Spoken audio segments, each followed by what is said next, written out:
Hello again YouTube and welcome back to Just Get a Tesla, and on today's video we're going to do more all-wheel drive testing on my Tesla Model Y long range. Can I force the car to use the front motor?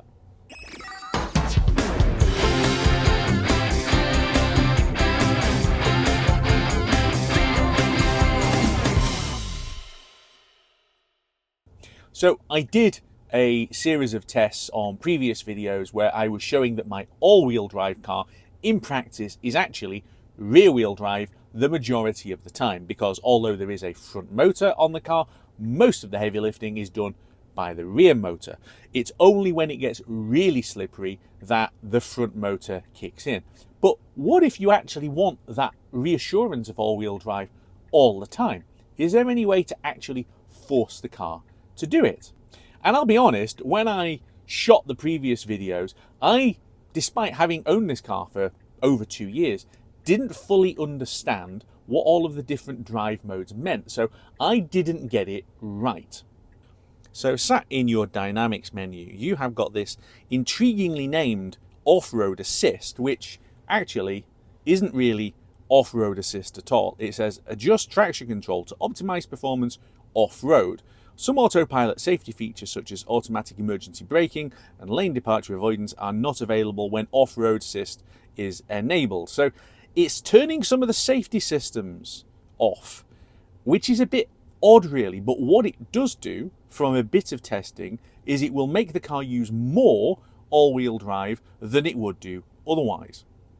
So the question on this test is just how much does it force the car into all-wheel drive mode. So I'm going to do a loop, okay, that takes me over some up and downy hills, some faster roads, a little bit of nice steep cliff diving in Gardenstown, and then back again. We're going to do the first loop just on normal mode, where the car will do its own thing and will be rear-wheel drive most of the time. And then we're going to do another loop where I'm going to put off-road assist on, and we're going to see what difference that makes. And all the time, Mr. GoPro here is going to be recording my screen, which has got my TestLogic box app running, which will show you what is going on with the motors.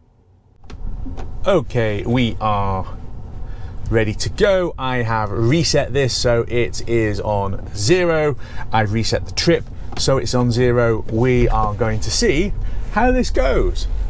So we're going to go over the hill towards Gardenstown first. So we have got some single track roads and some up and downy climbing. We've got some faster, more sweeping roads.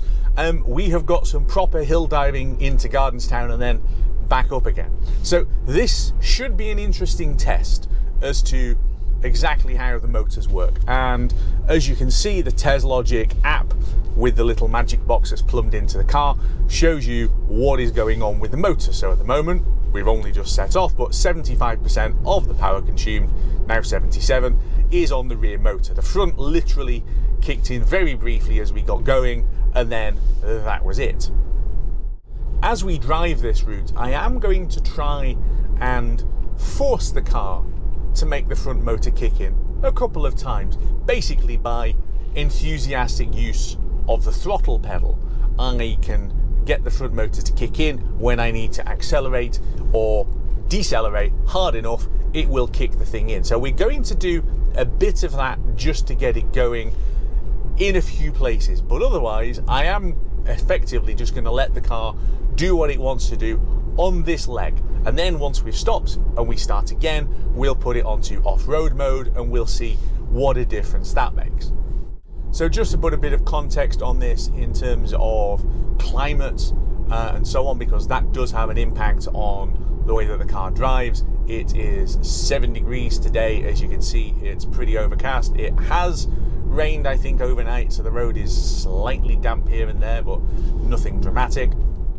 There isn't really any need for the car to do anything other than have the rear motor going. At the moment, the road is, yes, there's water running in a few places and some puddles, but it's dry enough, and frankly the surface is coarse enough to be able to go down here perfectly happily just pulling at the back. I think having the rear motor slowing us down with regen is quite good for balancing the car as you go down here anyway. But as you can see, we have burned 84% so far entirely on the rear motor. So no change on traction. We're at 78% now on the rear motor, 1% only on the front.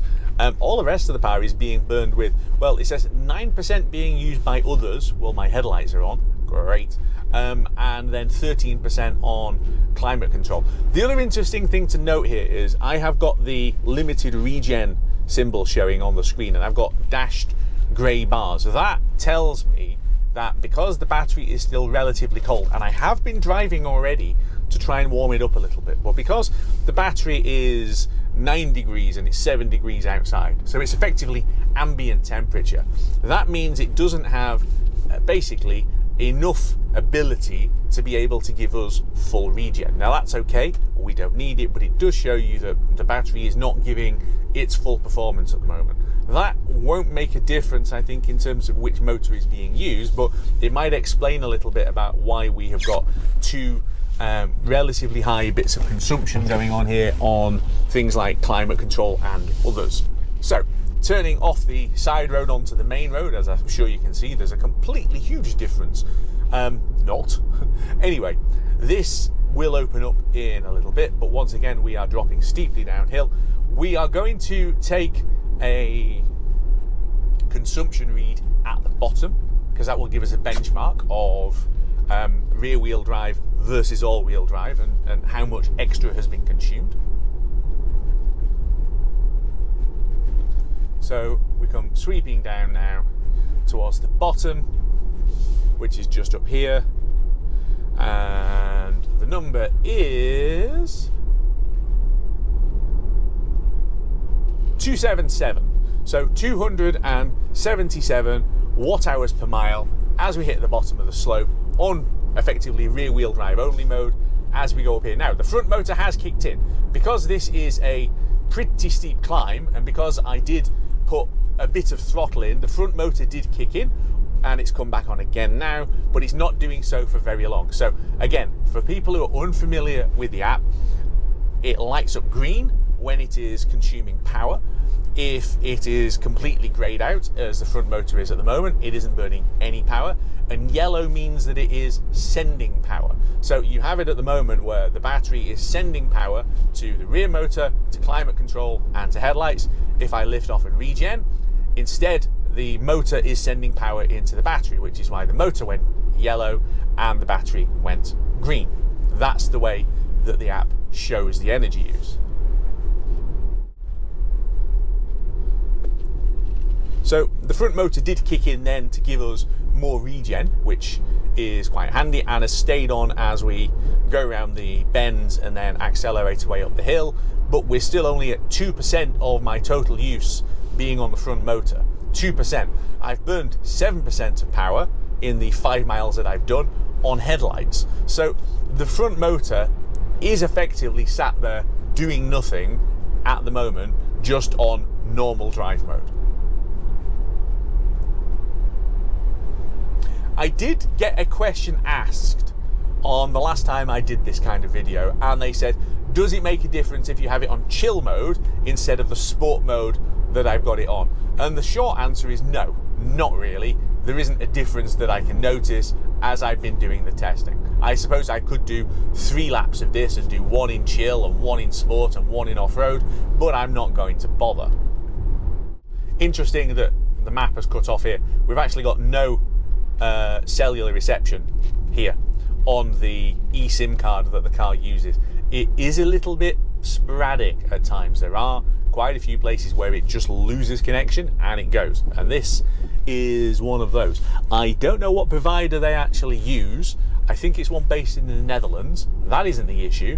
It's just that it doesn't seem to have great coverage here in the UK. Certainly not in my part of the UK. So we are now going to drop all the way down off the top of the cliff up here into Gardenstown by the harbour, and then back up again. But we do have a bit of front motor action going on. Basically, as we're going around here, where the drop is relatively steep, and when we get to a bend at least, as we just had, the front motor is kicking in and giving us a little bit more regen. So I am regenning all the way down. You can see it's a green bar, so I'm regenning all the way, and the front motor is amber feeding power into the battery, which is green, but it's still rear motor only for almost all of this. So we're now up to 3% on the front motor, 3%.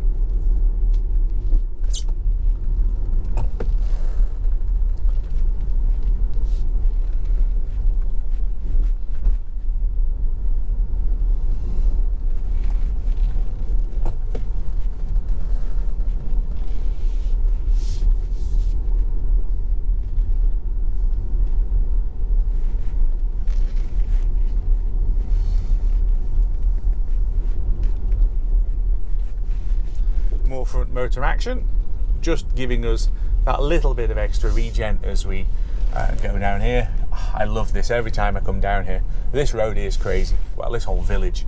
I mean, the way it's stacked on the hillside, it's pretty spectacular. And this is trip 1. We're going to come back here and do it again.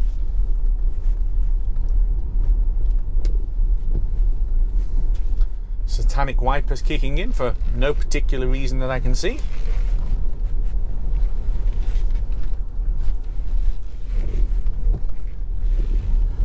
I mean, it's not raining.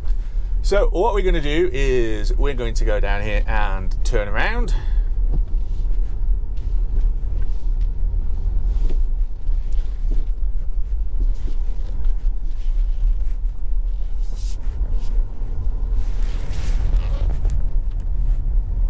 Can we get all the way around? Nope, because this has got the same turning circle as an ocean liner.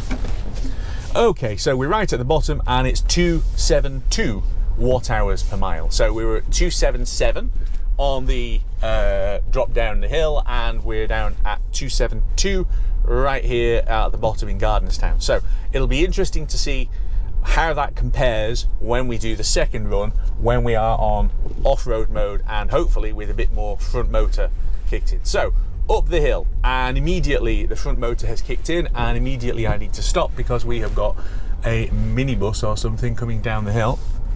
This is most definitely single track, as you might have noticed, so we basically stick ourselves in as wide a bit as we can and we wait.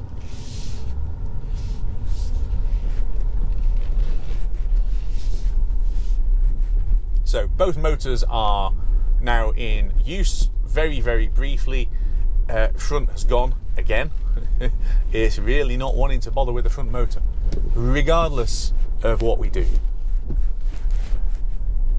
As we go around here, we need to stick to the right because it's ridiculously steep on the inside of there, and extremely warm as well with the tarmac.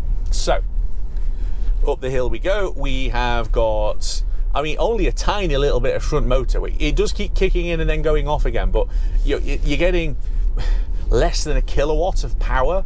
So it's only really there, I think, just to keep the front end pointing in a straight line rather than to actually provide traction. It's not actually helping the car go up the hill. It's not doing anything really. It's on, but it's providing so little power. I mean, look, 35 kilowatts, and I think the most we got up to there was 3 kilowatts on the front very briefly, and then it's gone off again. Again, very, very, very steep on the inside. We did get some front motor fun. I think we got to 4.5 kilowatts, something like that on there. But already it's dropped back to below a kilowatt, and it's just going to sit like that now. Okay, we got a bit of regen there because I lifted off to let this Mondeo go past, but basically, you know, we're getting a little bit more, and only a little bit more, and then it stopped again. I'm glad he looked.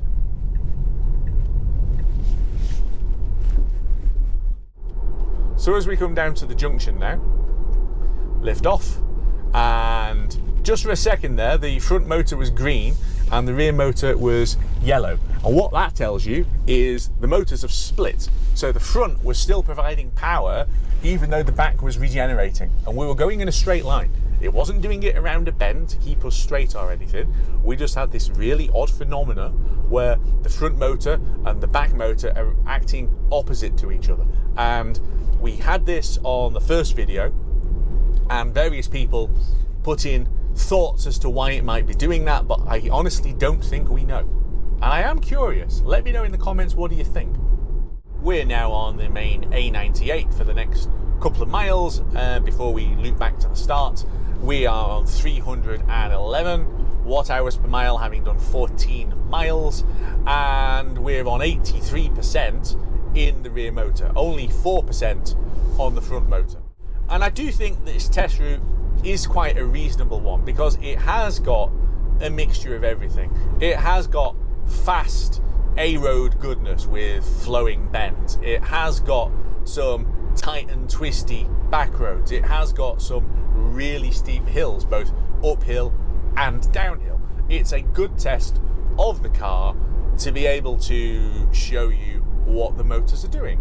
And it's not too long either. We don't want to be doing this all day, and even if we did, it's 10 to 3 in the afternoon and it feels like it's going dark already. Well, that's what happens when you live at 57 degrees north of the equator. Okay, we're back at the start of the lap, ready to have another go. We're going to go into off-road mode, so dynamics and then off-road assist. It tells me that it removes autonomous emergency braking and lane departure avoidance, as well as traction control. That's not ideal, but we're going to see what it does. It does mean that we're going to have the front motor going all of the time. Let's keep an eye on that as we get going.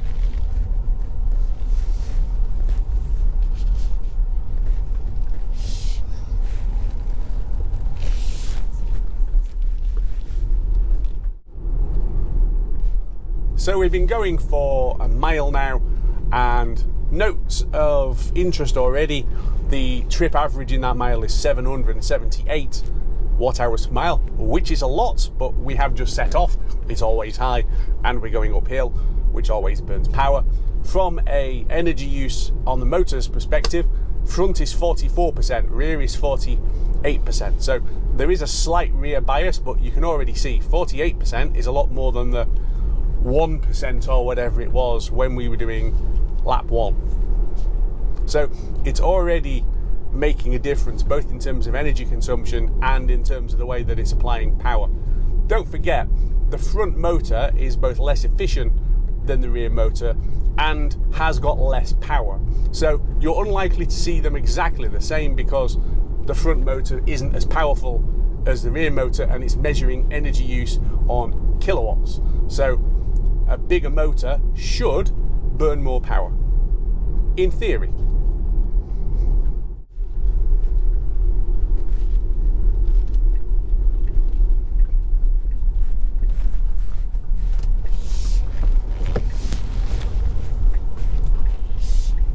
So it's at 184 at the Penning Crossroads. 124 at the bottom is where we got to previously. So I deliberately moderate my acceleration because this drops away quite steeply. It's not fully wide enough for two vehicles to pass easily at this point, so you do want to take it nice and steady, especially as you come to bends like this. That's why we're holding it back a little bit, which of course is really, really easy to do when you've got one pedal driving.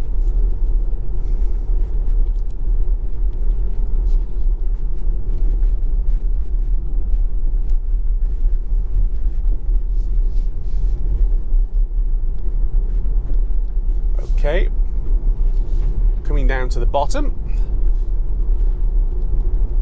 and then we'll start putting the power back on. What have we got? 130. So we got to 130 versus 124 previously. So that is basically the same, isn't it? It's not a huge difference. As we're climbing up here though, you've got 35% on the front motor, and 35 kilowatts on the front motor and 40 kilowatts or so on the rear. Again, the front motor not as powerful, but certainly helpful when you have got significant gradients and you just need that extra pulling power to be able to get you up relatively quicker. taking the right turn now towards Crivy, and then obviously it takes me into Gardenstown. Yeah, it's quite dark. It's going dark quite quickly. We better get on and finish this.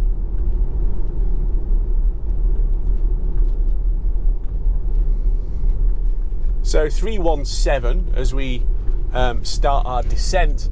As I was saying, I think we're going to get some pretty mighty regen.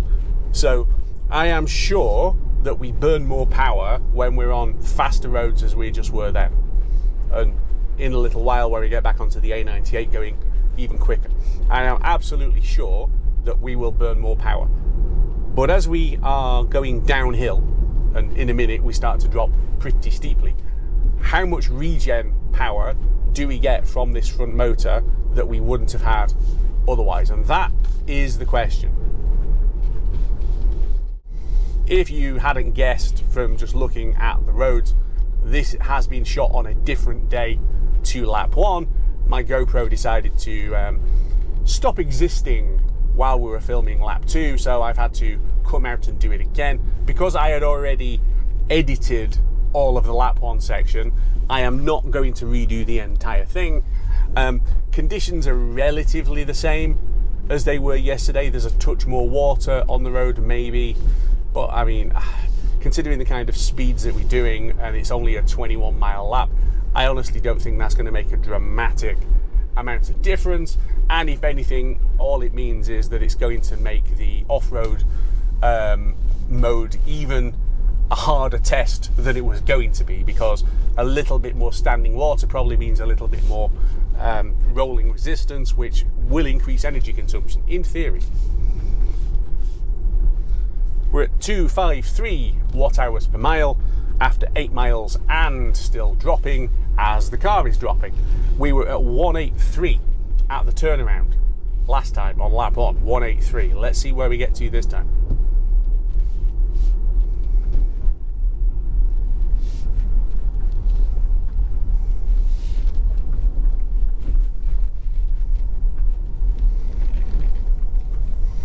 These are steep and they're tight.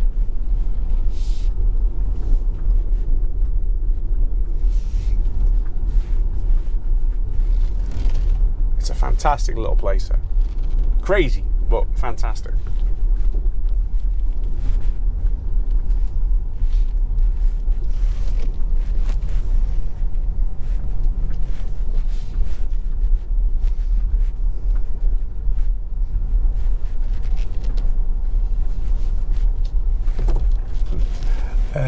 Can you go back? Yes, you can. I'm not sure he knows how to reverse. He's only going into there. Perfect. Thank you very much. Okay. We're at 216.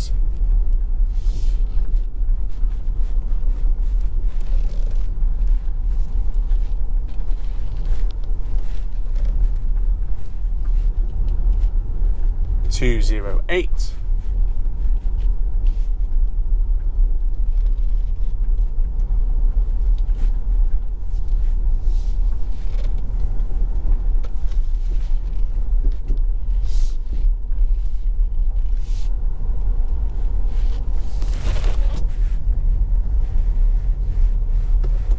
Again, can't reverse for toffee, so alright, so we're at 208 as we turn around versus 183 previously when we were just on normal mode where it's rear wheel drive, sorry.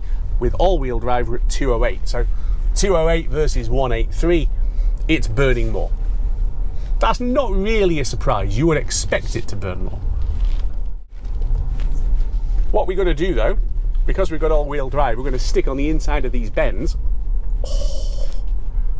Ooh, that. I don't know what the gradient is on the inside there, but it's a lot. And this just walks up it without any thought of having a problem. It says, yep, no problem at all, off we go. That's quite impressive. And that really is the power of all-wheel drive.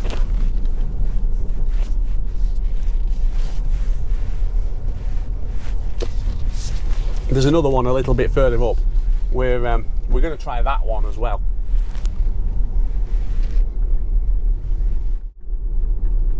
This one is again tight on the inside. Fantastic traction with all-wheel drive.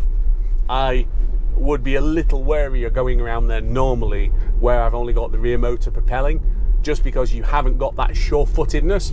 And don't forget, the whole reason for having rear-wheel drive drivetrains in the first place is that so the wheels that are steering are not the wheels that are powering. Well, that's absolutely fine unless you have got it where the wheels that are steering are on a slope that's kind of like that. At that point, you might want a little bit of drive just to actually keep them in check. That is the reason why all-wheel drive at times is well worth having on, regardless of the fact that it burns a bit more energy. You get people buying mechanical cars who will pay the extra for all-wheel drive. BMWs as an example, Audis pay the extra for the all-wheel drive just because of the fantastic grip and drivability that you get with it. I think it's worth burning a bit more energy at times in certain conditions where it's got its uses. The bit that I don't understand though is why this is hidden away in the menus and badly named. That's great. Again, a dipping, tightening bend, and you can basically barrel into it and start driving around it. And again, all-wheel drive just gives you that extra level of confidence. But why is it called off-road, right? And shouts at you in orange. Why is it called off-road? This isn't about water. This isn't about driving off-road. This is about driving on-road. But on-road where you want to be able to use all of the parts of the car that you have paid for, such as the front motor. I have paid good money to have the all-wheel drive version of this car. Why is the ability to lock that motor in so that it's working buried in a menu and called off-road? I'll be honest, until pretty recently, I didn't know what that was. I thought off-road was some kind of get you out of muddy ground slip mode. I hadn't realised that it was basically doing this. But then what I really don't understand is, if you have got what is in effect a diff lock, so it has locked all axles to be driven, okay? If you've got that on, why has it switched off autonomous emergency braking? Why has it switched off the other safety feature that I can't remember which one it was? Why has it got a traction control crossed out symbol showing on the screen? Surely I want those things as well. If I'm at the point where I want the safety and security of all-wheel drive, aren't they the points where you definitely want all of the safety features? Why is it that Tesla switches them off? Coming out now onto the A98, so for the faster section of this run, we'll get ourselves back up to 50 miles an hour, and then it opens out again in a minute. We're on 324 watt hours per mile. So again, that is nearly 3.1 or something miles per kilowatt hour, which is probably quite a lot if we're honest. It does burn more energy, but as I've been finding this winter, my energy consumption is quite a lot higher than it has been. And partly, maybe that is the tyres. Maybe that is the Michelin Cross Climate 2 tyres that I'm on, because they are new this winter. They went on last summer, and this is the first that I've had them in the winter. Maybe they're a little less energy efficient than the EV specific tyres that you can get, but those are summer tyres, and quite frankly don't have the surety in them as these do. I have found these tyres to be very, very, very good in terrible weather conditions, and I think I'd rather sacrifice a bit of energy consumption and have the grip, frankly. But that might have something to do with the amount of energy that's being burned. So again, I'm trying to drive this the same that I did when I was on lap 1. So going up to the speed limit, but getting there relatively slowly. I'm not accelerating particularly hard. I'm not trying to then regen or anything like that. I'm trying to preserve momentum. And it'll be interesting to see what the number is when we get there. It was 292 at the end of lap 1, and I am expecting it to be more. We'll be north of 300. I'm pretty confident of that.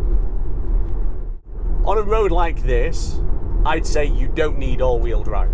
So in conditions like this, there is no particular need for me to have all-wheel drive and the front motor running.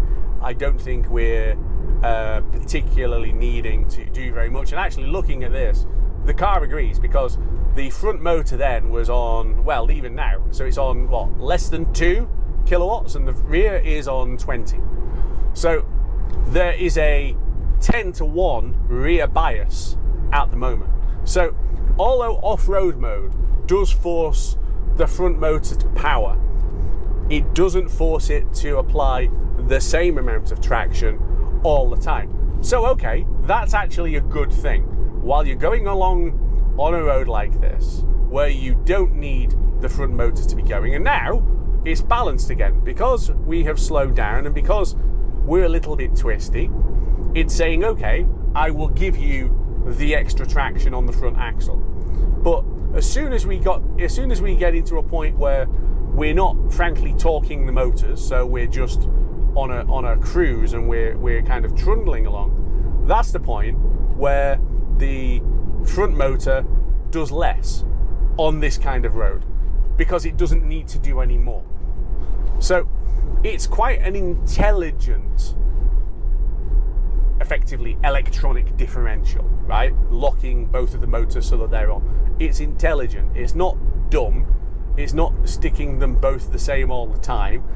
We've already seen that it's rear biased, but there's been times where it's been rear biased as in your 47 to 45 or something like that.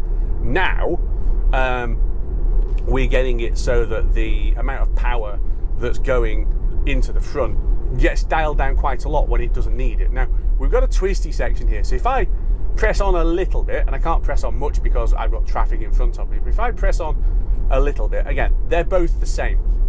They're both the same. Whereas back there, when I was just cruising along, the rear motor was providing 10 times the amount of power in kilowatts as the front motor, despite the fact that I am on this off-road mode. That's quite impressive. I'll give them that. It's pretty impressive. As we come down to the end of the lap, 306.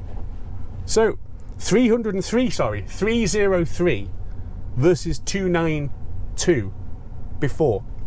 That's pretty impressive. And there you have it. And since I recorded lap 2 yesterday, as you can see, we've had a bit of snow, but not enough snow to go and make some interesting snow videos. We need a bit more first. But I will admit, I am a bit surprised as to the results of that. I thought there would be a bigger gap than 4% in energy use between forced all-wheel drive using the off-road mode versus just driving the car normally. I really thought there'd be more of a difference. But I know there was good feedback last time I did videos using my TesLogic box and the app. If you want to get a TesLogic box, use the link that's down on the screen now. Get a discount off one of those. It's a really useful piece of kit. Let me know as well in the comments what you think about what you've seen on screen. But I'm not going to talk much longer because frankly it's absolutely blooming freezing out here. So thanks very much for watching. I hope you've kept up to the end on this slightly extended video, and I'll see you back here very soon on Just Get a Tesla.